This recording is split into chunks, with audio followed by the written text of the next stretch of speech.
خطبہ ختم ہونے کے بعد اور بھی باچا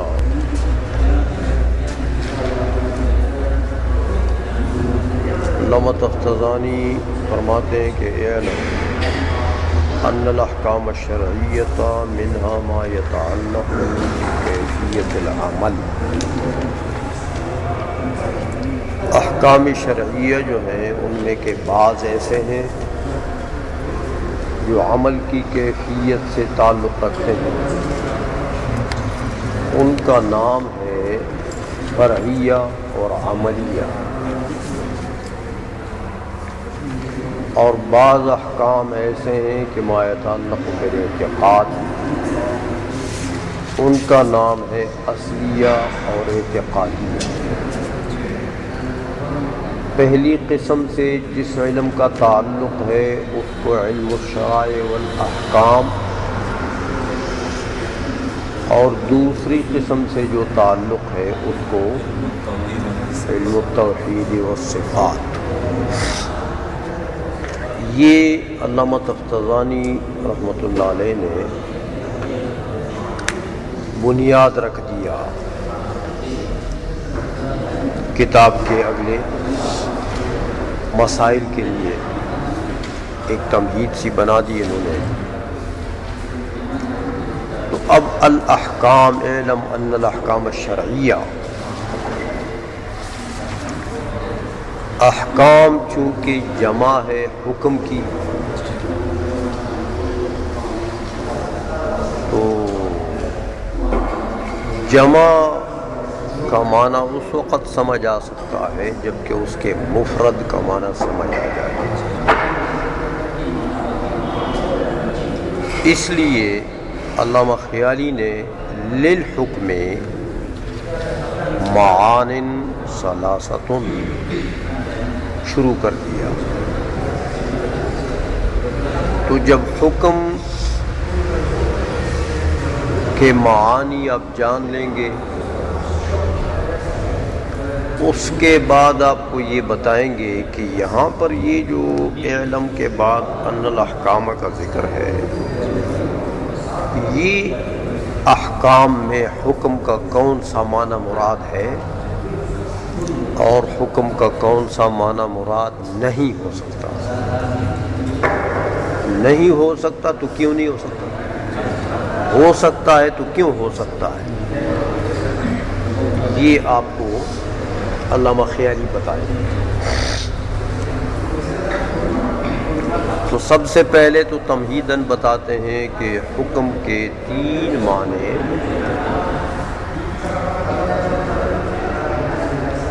جو عام. ایک معنی ایسا ہے کہ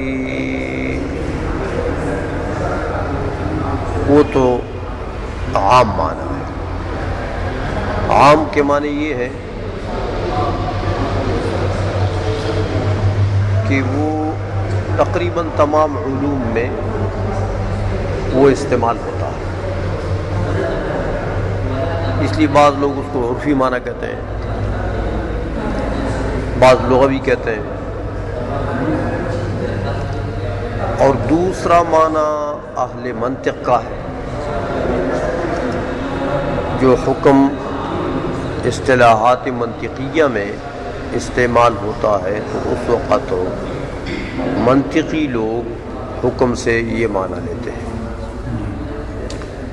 تیسرا معنی جو ہے وہ اصولیین کا ہے، فقہا کا، کہ فقہ میں یا اصولی فقہ میں جب حکم کا لفظ آتا ہے تو اس وقت وہ حکم سے یہ تیسرا معنی لیتے ہیں. اس لیے فرماتے ہیں کہ 3 معنی ہیں.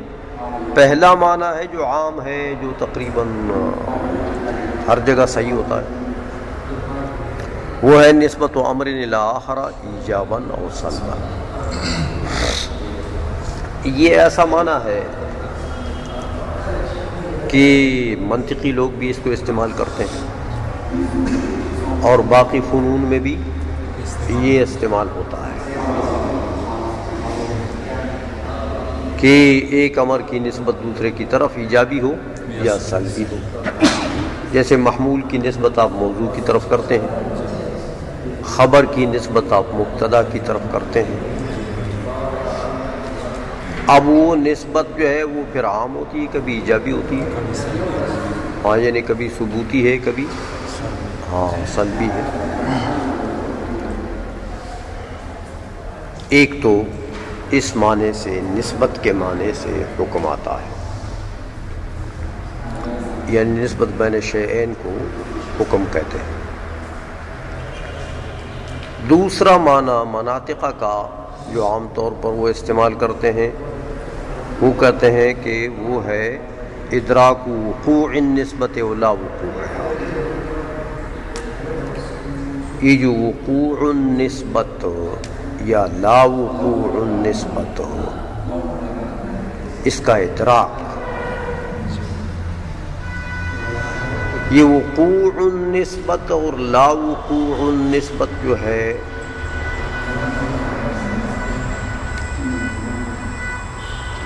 یہ تو قطبی میں آپ پڑھ چکے ہیں کہ وہ نسبت کی دو قسمیں بناتے ہیں. ایک ایجاب و سلب کا مورد، اور ایک وہ نفس ایجاب و سلب، وقوع کو ہی ایجاب یا سلب کہتے ہیں. اور ایک ہے اس وقوع لا وقوع کا مورد. جو لوگ، چونکہ مسئلہ اختلافی ہے، جو لوگ قضیہ میں نسبتیں دو مانتے ہیں، ایک نسبت تقییدی اور ایک نسبت تامہ خبری، وہ پھر کہتے ہیں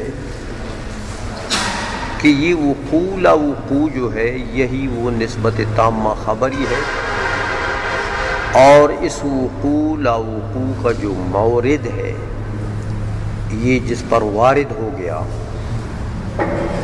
وہ نسبت تقییدی ہے. تو اس نسبت تقییدی سے وہ تعبیر کرتے ہیں ان الفاظ سے. وہ کہتے ہیں نسبت تقییدی کیا چیز ہے؟ کہتے ہیں وہ تعلق شیئن بشیئن، یعنی تعلق المحمول بالموضوع. بس کہ محمول کا موضوع سے ایک ربط ہے، ایک تعلق ہے، بس اس کو وہ نسبت تقییدی کہتے ہیں. باقی وہ نسبت واقع ہے، یعنی ایجاب ہے، یا واقع نہیں ہے، سلب ہے، یہ اس کے بعد کا مرتبہ ہے. اس کو کہتے ہیں وہ نسبت تامہ خبر. یہ جو وقوع لا وقوع ہے، اس کو نسبت، تو اس طریقے سے بعض علماء جو متاخرین مناطقہ ہیں وہ کہتے ہیں کہ قضیہ کے اندر دو نسبتیں ہیں، نسبت تقییدی یا نسبت بین بین بھی کہتے ہیں اس کو. وہ بین بین اسی لیے کہتے ہیں کہ چونکہ وہ عبارت ہے محض تعلق المحمول بالموضوع سے، بس آگے اس کا کام نہیں ہے کہ وہ واقع ہے کہ لا واقع ہے، ایجاب ہے کہ سلب ہے. سمجھ آئیے، وہ تو صرف تعلق المحمول بالموضوع بس. اس لیے اس کو نسبت بین بین بھی کہتے ہیں کہ یہ بین بین ہے، یہ وقوع بھی ہو سکتا ہے، لا وقوع بھی ہو سکتا ہے، یہ ایجاب بھی ہو سکتا ہے، سلب بھی. تو ایجاب و سلب کے درمیان بین بین ہے، ایجاب بھی اس کے اوپر آ سکتا ہے، سلب بھی آ سکتا ہے. اس لیے اس کو مورد الایجاب و سلب بھی کہتے ہیں. سمجھ آئیے. تو متاخرین جو دو نسبتیں نکالتے ہیں قضیے میں، وہ تو اس طریقے سے نکالتے ہیں، لیکن متاخرین اس نسبت تقییدیہ کو، یہ نسبت بین بین جو ہے، اس کو حکم نہیں کہتے. حکم وہ کہتے ہیں کس کو؟ نسبت تامہ خبری کو. سمجھ میں آ گئی یہ؟ تو اس لیے پہلی تعریف جب انہوں نے کی نسبت امر الی آخر، اس کے ساتھ بھی ایجابن اور سلبن لگا دیا کہ وہ نسبت بین بین کو تو کہتے نہیں ہیں. حکم کب بنے گا کہ ایجاب آ جائے اس نسبت بین بین کے اوپر یا سلب لگ جائے، یعنی وقوع لا وقوع بن جائے. وقوع لا وقوع پھر حکم بنے گا. تو حکم کا ایک معنی تو یہ ایجاب و سلب کا یہ معنی. یہ سمجھ میں آ گیا؟ اچھا، دوسرا معنی وہ کرتے ہیں جو مناطقہ کرتے ہیں کہ ادراک وقوع نسبت لا وقوع. یہ اصل میں ایک بنیادی اختلاف ہے کہ یہ جو حکم ہے یہ مقولہ کیف سے ہے کہ یہ مقولہ فعل سے. اس میں اختلاف ہے مناطقہ کا، حکماء کا، کہ یہ حکم کس مقولے سے. تو بعض نے کہا کہ فعل سے، بعض نے کہا نہیں یہ مقولہ کیف. جن لوگوں نے کہا کہ یہ مقولہ فعل ہے انہیں تو وقوع لا وقوع سے تعبیر کر دی. سمجھ وقوع النسبت یا لا وقوع النسبت. تو وقوع لا وقوع جو ہے وہ تو ظاہر بات ہے کہ وہ تو فعل ہے، مقولہ فعل میں سے.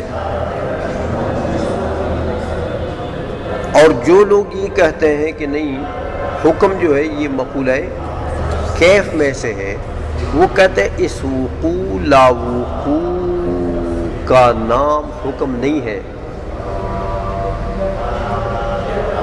اس وقوع لا وقوع کے ادراک کا نام حکم ہے.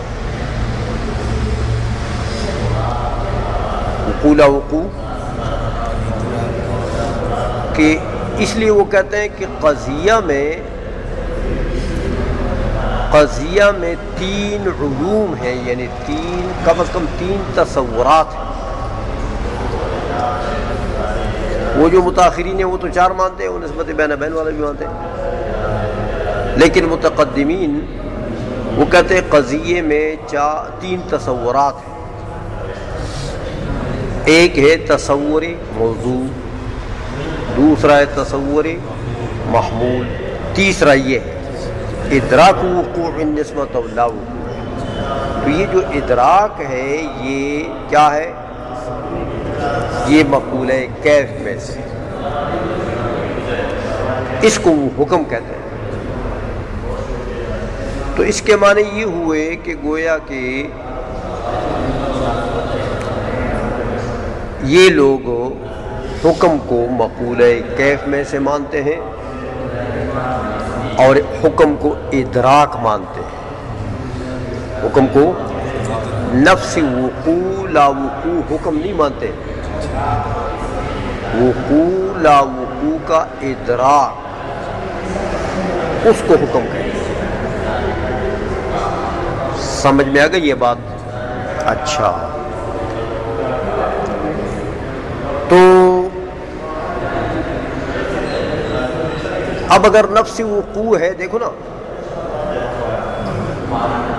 ان کے نزدیک پھر یہ ہوگا کہ قضیے میں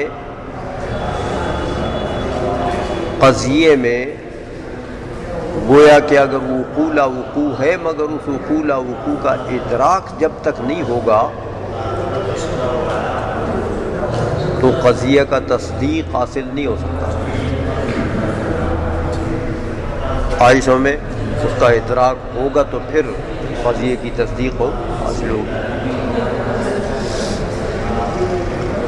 یہ دو معنی سمجھ میں آ گئے ہیں حکم کے. تیسرا معنی کرتے ہیں فقہا والا، کہتے ہیں تیسرا معنی جو فقہ اور اصول فقہ میں استعمال ہوتا ہے وہ ہے خطاب اللہ تعالی المتعلق بافعال المکلفین بالاقتضاء او التخییر. خطاب اللہ تعالی، اللہ کا خطاب، تو میرا اور آپ کا خطاب اس سے نکل گیا. حکم جو ہے وہ اللہ کا خطاب ہے، میرا اور آپ کا خطاب حکم نہیں ہے. لیکن اللہ کے بھی خطابات جو ہیں وہ تو کئی قسم ہیں. باری تعالیٰ کے بعض خطابات ایسے ہیں کہ وہ امثال ہیں، وہ عبر ہیں، وہ قصص ہیں. سمجھ میں آئیے؟ تو وہ جو خطابات ہیں وہ افعال مکلفین سے تو ان کا تعلق نہیں ہے نا. افعال مکلفین سے تو ان کا تعلق نہیں ہے. اس لیے المتعلق بافعال المکلفین سے ان خطابات کو نکال دیا.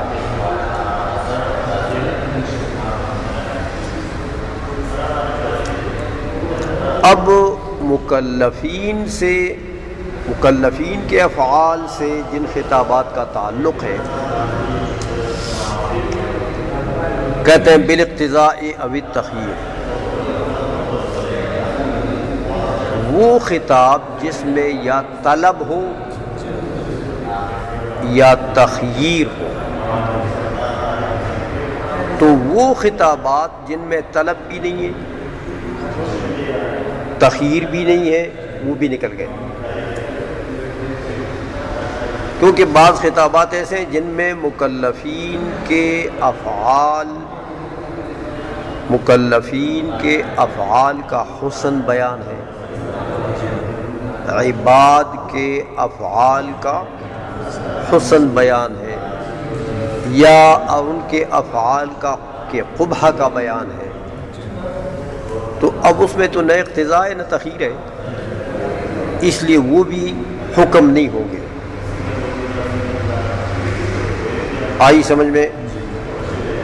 اچھا، اب جو افعال مکلفین سے باری تعالیٰ کے خطابات متعلق ہیں وہ اقتضاء اور تخییراً ہو تو پھر حکم بنے گے.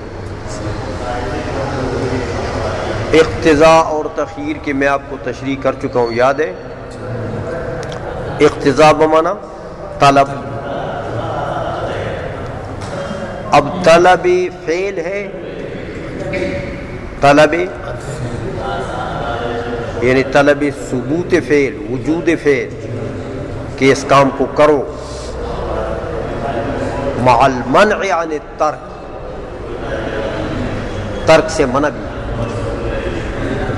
تو اس کو کیا کہتے ہیں؟ وجوب. طلب الفعل مع المنع عن الترک. اور اگر اس کا عکس ہے کہ طلب الترک مع المنع عن الفعل تو کیا ہوا؟ حرام. آئی سمجھ میں؟ اور اگر طلب الفعل تو ہے لیکن منع عن الترک نہیں ہے تو کیا ہوا؟ ندب. اور اگر ادھر طلب الترک تو ہے لیکن منع عن الفعل نہیں تو کیا ہوا؟ کراہت. سمجھ آئیے؟ اور اگر تخییر ہے تو اباحت. سمجھ میں آ گئی ہے؟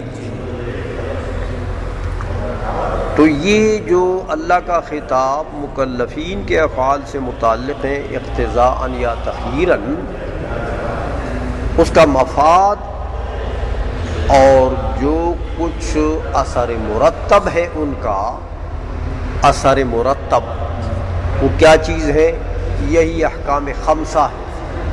یہ مثال دیتے ہیں کالوجوب والاباحۃ ونحوہما، یہ وہ آثار مرتبہ ہیں کس پر؟ خطاب اللہ پر۔ تو اصل حکم تو وہ خطاب اللہ ہے، لیکن ان آثار مرتبہ کو بھی کبھی کبھی حکم کہتے ہیں۔ یہ جو وجوب وغیرہ ہیں ان کو بھی احکام شرعیہ کہتے ہیں۔ اچھا، یہ تین معنی علامہ خیالی نے حکم کے یہاں بیان کر، یہ تین معنی سمجھ لیا آپ نے۔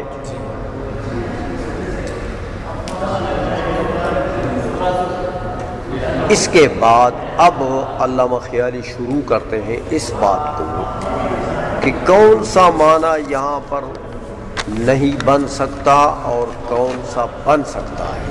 ان تینوں میں سے یہ جو انہوں نے تفتزانی صاحب نے رحمۃ اللہ علیہ نے اعلم ان الاحکام کہا ہے، ان الاحکام الشرعیۃ، اس صیغے میں حکم کا کون سا معنی لیا جا سکتا ہے اور کون سا نہیں لیا جا سکتا، یہ بتانا چاہتے ہیں۔ اس لیے علامہ خیالی فرماتے ہیں کہ وَهَذَا الْأَخِيرُ غَيْرُ مُرَادٍ ہا ہونا، وَهَذَا الْأَخِيرُ غَيْرُ مُرَادٍ ہا ہونا، ہا ہونا سے مراد یہ علامہ تفتزانی کا اعلم ان الاحکام، یہ جو لفظ ہے اس لفظ میں احکام سے کہتے ہیں کہ یہ آخری والا معنی تو مراد نہیں۔ آخری کون سا ہوا؟ ہاں، کہتے ہیں یہ مراد نہیں۔ کیوں مراد نہیں ہے بھائی؟ کہتے ہیں دیکھو آخری والا جو معنی ہے وہ آپ نے یوں کیا کہ خطاب اللہ تعالی المتعلق بافعال المکلفین، تو اس میں افعال المکلفین کا ذکر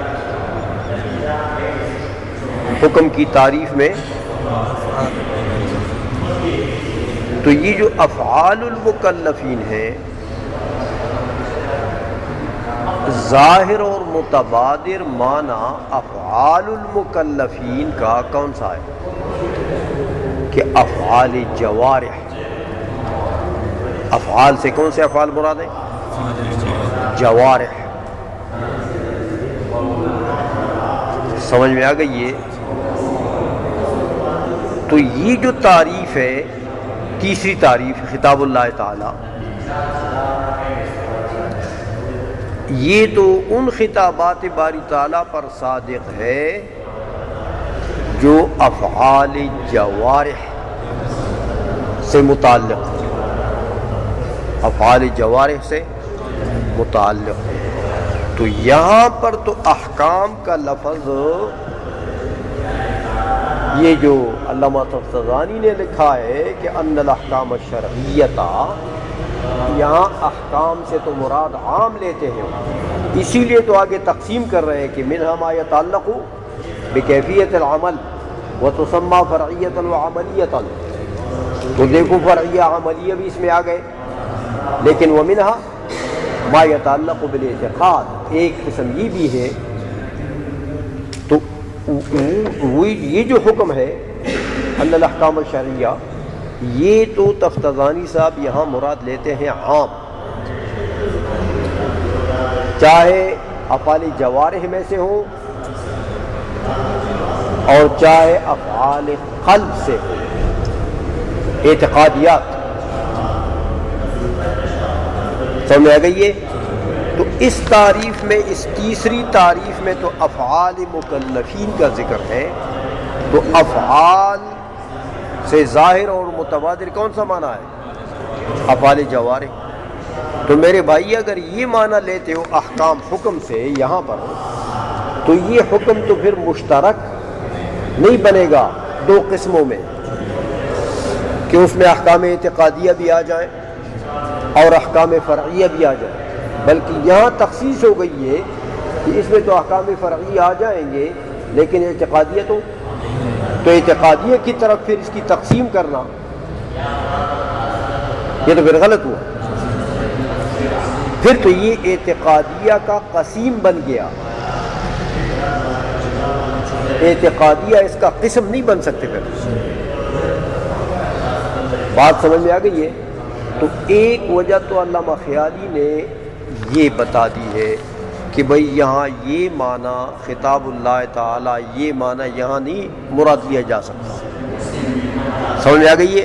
کہتے اسی لیے کہتے ہیں وَهَذَا الْأَخِيرُ غَيْرُ مُرَادٍ ہا ہونا، یہ جو آخری معنی ہے یہ یہاں مراد نہیں ہے، کیوں کہ لِأَنَّهُ، تو لِأَنَّهُ سے ایک تو وجہ یہ بتائی کہ بھئی اس میں افعال مکلفین کا ذکر ہے، افعال مکلفین سے ظاہر اور متبادر معنی کون سا ہوتا ہے؟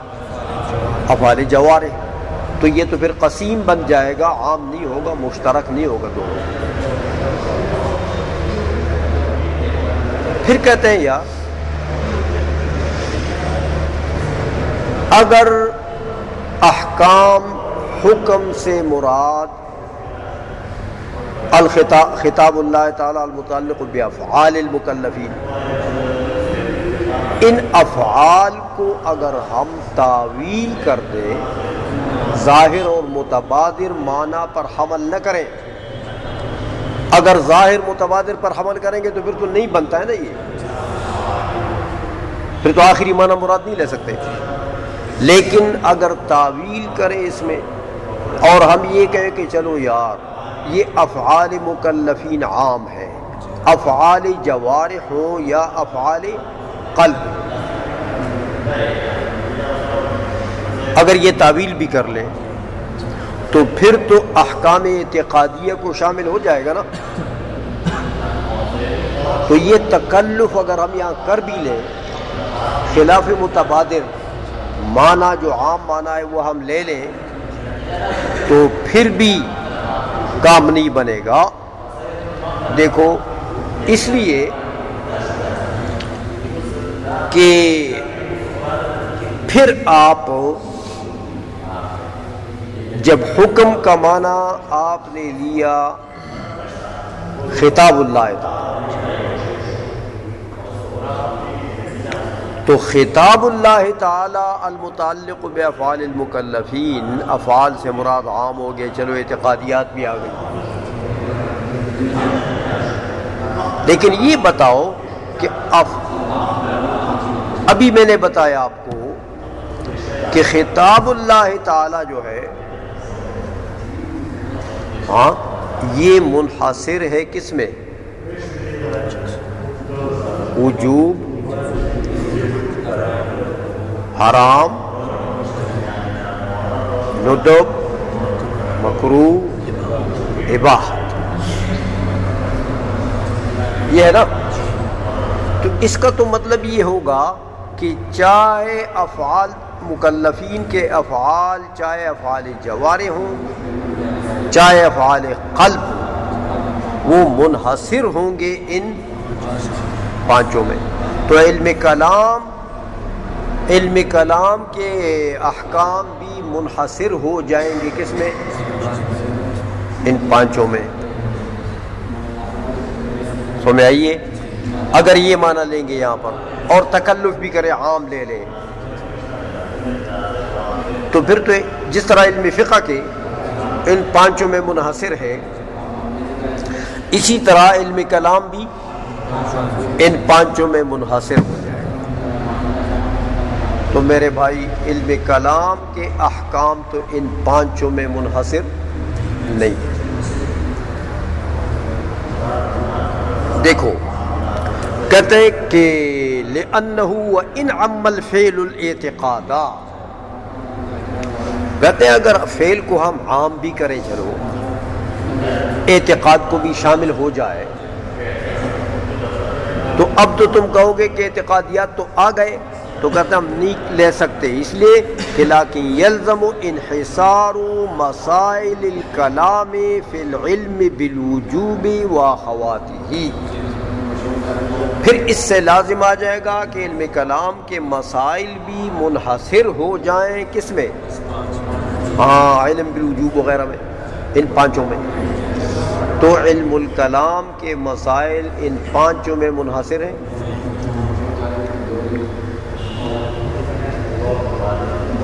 کہ کیوں ان پانچوں میں منحصر نہیں ہے؟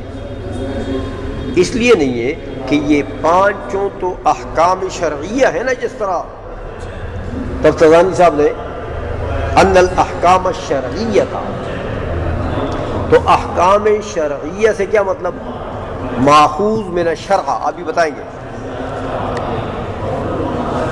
سمجھ آئیے؟ احکام شرعیہ سے کیا مطلب؟ تو یہ واجب وغیرہ جو ہیں یہ تو ماخوذ من الشرع ہے، لیکن علم کلام کے تمام مسائل ماخوذ من الشرع ہیں، وہاں تو عقلیات بھی ہیں، وہاں تو جو بالعقل ثابت ہے۔ سمجھ میں آ گئی ہے؟ اس لیے علم کلام کے جملہ احکام جو ہیں وہ واجب، حرام، ندب، کراہت، اباحت ان میں منحصر نہیں ہے، کیونکہ وہاں تو ایسے بھی مسائل ہیں جو عقل سے ثابت ہیں،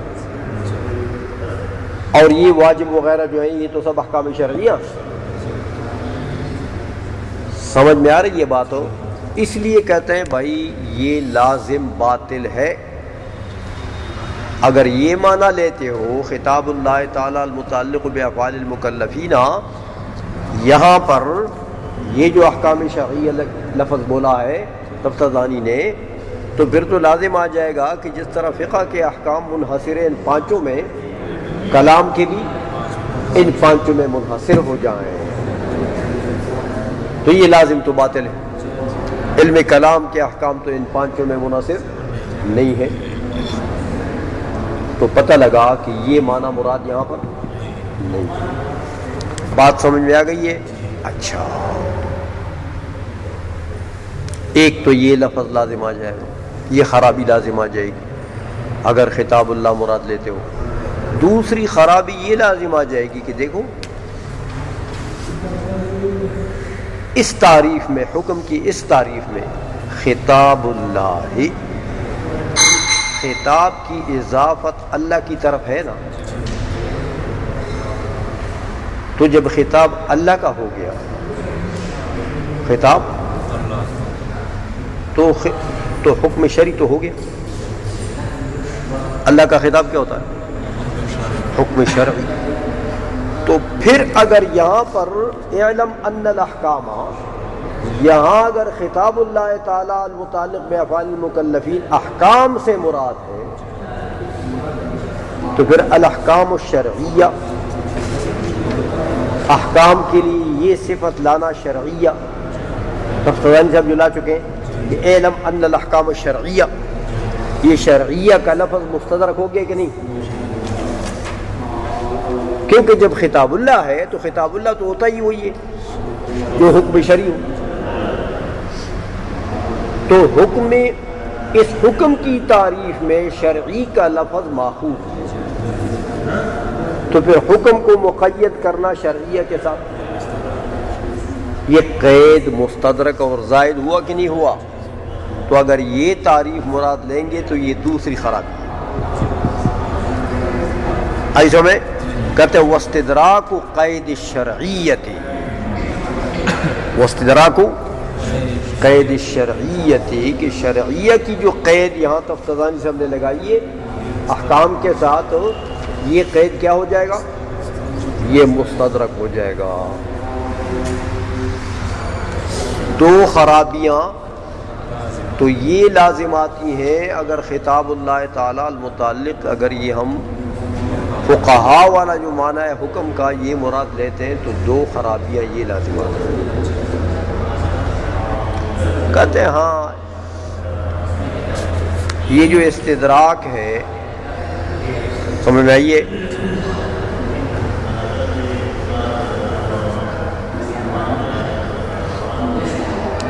اس سے بچا جا سکتا ہے لیکن بڑا رقیق طریقہ ہے، تو اس کو اختیار کرنے کے لیے مجبوراً جانا پڑے گا پھر ادھر۔ ہاں، استدراک سے بچنے کے لیے کہ یہ شرعیہ کا لفظ زائد نہ ہو جائے، مستدرک نہ ہو جائے،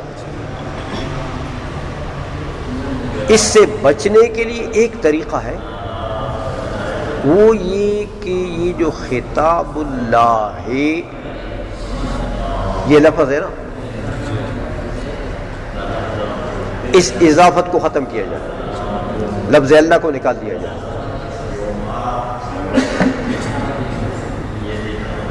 اور کیا مراد لیا جائے؟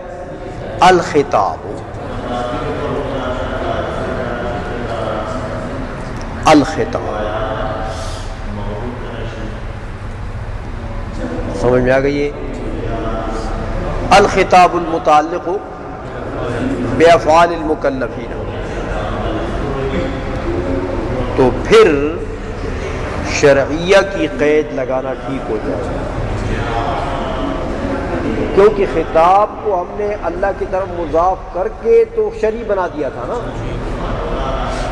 تو اب تو الخطاب ہو گیا بنا بر تجرید کہ اضافت الی اللہ سے اس کو مجرد کرو، خطاب کو اضافت الی اللہ سے مجرد کرو تو ٹھیک ہے، پھر خطاب عام ہو گیا، شرعی ہو یا غیر شرعی۔ تو تفتزانی نے رحمۃ اللہ علیہ نے پھر یہاں احکام کو شریعہ سے مقید کر دیا، اب یہ تقید ٹھیک ہو گیا کیونکہ وہ عام تھا، تو اس نے شریعہ کے ساتھ مقید کر دیا۔ تو کہتے ہیں اللہم الا ان یحمل علی التجرید فی الاول، کہ اے اللہ اس سوال کا تو ہمارے پاس کوئی جواب نہیں ہے، ہاں اس مخبصے سے چھوٹنے کا کوئی راستہ نہیں، مگر یہ کہ یہ رقیق سا راستہ اختیار کیا جائے، ہاں کہ ان یحمل علی التجرید فی الاول، اول سے مراد خطاب اللہ، تو وہ خطاب اللہ کا جو لفظ ہے اس کو مجرد کیا جائے، اس کو مجرد کیا جائے، تو بھی بات بن جائے گی۔ یا پھر ایسا کریں کہ والتاکید فی الثانی، یا یوں کہو کہ یار یہ جو تفتزانی صاحب نے شرعیہ کی قید لگائی ہے نا، یہ تاکیداً لگائی ہے، یہ کیسے لگائیے؟ ہاں وہ جو خطاب اللہ سے شرعیت سمجھ میں آ رہی تھی کہ خطاب اللہ تو ہوتا ہی شریعت، سمجھ میں آ گئی ہے، تو شرعیہ کا لفظ یہاں صراحتاً لا کر اس نے تصریح بما علم ضمناً کر دیے، تو یہ معنوی تاکید ہے، معنوی۔ تو شرعیہ کا لفظ جو ہے اس کو محمول کیا جائے کس پر؟ تاکید پر، تو پھر بھی ٹھیک ہے، شرعیہ کا لفظ لانا پھر بھی صحیح ہو گیا۔ دو تعویلیں ہو گئی، تیسری تعویل کہتے ہیں وہ یہ ہے کہ یا ایسا کیا جائے بھائی کہ یہ جو تعریف ہے نا خطاب اللہ تعالیٰ المتعلق بافعال المکلفین، سرے سے یہ تعریف جو ہے یہی حکم شرعی کی تعریف ہو جائے، مطلق حکم کی نہیں، یہ مطلق حکم کی تعریف نہیں ہے، بلکہ کس کی تعریف ہے؟ یہ حکم شرعی کی تعریف ہے۔ تو چلو پھر بھی جان چکے جب مطلق حکم کی تعریف ہی نہیں ہے، یہ صرف حکم شرعی کی تعریف ہے، تو اب ہمیں تکلفات کی ضرورت ہی نہیں، سمجھ میں آ گئی ہے؟ تو مطلب یہ کہ یہ تین جوابات ہیں، لیکن دیکھو تینوں کی بنیاد جو ہے وہ تعویل پر ہے، یا تو آپ خطاب اللہ سے لفظ اللہ کو مضاف الیہ کو اڑاتے ہیں، یہ بھی تعویل ہے، یا پھر شرعیہ کا جو لفظ تفتزانی سے ہم نے لگایا ہے اس کو تاسیس سے ہٹا کر تاکید پر حمل کرتے ہیں، یہ بھی خلاف اصل تعویل ہے، یا پھر حکم جو ہے نا وہ معرف حکم جس کی خطاب اللہ تعریف ہے اس میں تخصیص کرتے ہیں، معرف میں تخصیص کرتے ہیں اور اس کو صرف شرعی حکم بناتے ہیں، تو یہ تخصیص عام کے اندر تخصیص کرنا یہ بھی تعویل ہے۔ اس لیے کہتے ہیں بھائی یہ رقیق قسم کے، ضعیف قسم کے، خلاف ظاہر قسم کے تعویلات کرنے پڑیں گے۔ اگر یہ حکم کا یہ معنی مراد لیتے ہو تو یہ استدراک لازم آتا ہے، تفتزانی صاحب کے کلام میں استدراک لازم آتا ہے، اور ان استدراکات سے چھوٹنے کے لیے، جان چھڑانے کے لیے یہ کرنے پڑیں گے۔ تو یہاں تو چلو شرعیہ کے لفظ میں تو یہ تم